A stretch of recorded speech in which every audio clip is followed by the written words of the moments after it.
注意看，咱把切好的西红柿和1碗面粉同时呢给它倒进这个绞肉机里。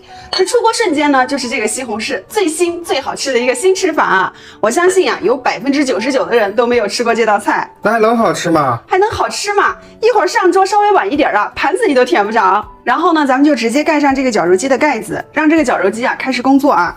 那咱们在使用这个家用绞肉机的时候呢，一定要给它按一下，再给它停一下。给它按个呢大概10秒钟左右，然后呢就给它停一下，这样可以有效的延长咱们这个家用绞肉机的使用寿命啊。下来咱们继续搅打，我这里呢已经打了1分钟了，咱们打开来看一下。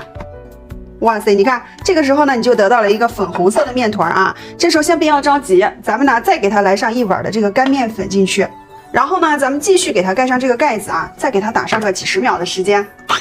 我又给它搅了10几秒的时间啊，咱们来看一下，你看这个时候你就得到了1碗又细又均匀的面疙瘩啊。然后呢，咱们给它放到旁边备用。下来咱们再往这个空碗里打上3个新鲜的母鸡蛋啊。咱们打鸡蛋的时候呢，就在这个平面上给它敲条缝，然后呢给它打到这个碗里边，可千万不敢在这个碗边去磕。如果说你在碗边磕的话呢，这个鸡蛋壳呀很容易就掉进去了，到时候呢吃之不卫生，捞呢又捞不出来啊。那打完鸡蛋的这个鸡蛋壳啊，咱们不要扔了，它呢可是花花草草最好的肥料了，所以咱们一定要给它留着啊。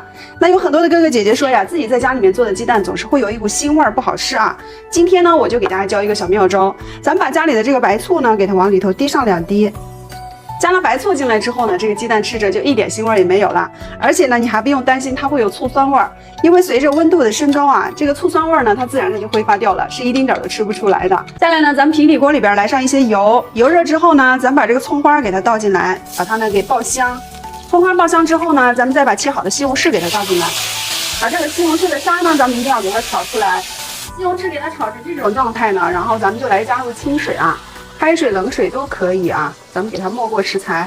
下来呢，咱们就来给它调个味儿啊，调味儿呢也特别的简单。咱们先把这个胡椒粉呢给它来上1勺，给它去个腥，增个香啊。那这道菜好吃的关键来了啊，咱们一定要把这个南极磷虾肉啊，给它呢来上这样的1把，提升鲜味，增加营养啊。咱们给它放上这样的1小把呀就可以了。等这个汤熬开之后呢，咱们就把刚才搅拌好的这个面疙瘩呢，咱们给它倒进来。倒的时候一定要拿筷子啊，给它边搅拌边往里头倒，避免它粘连在一起。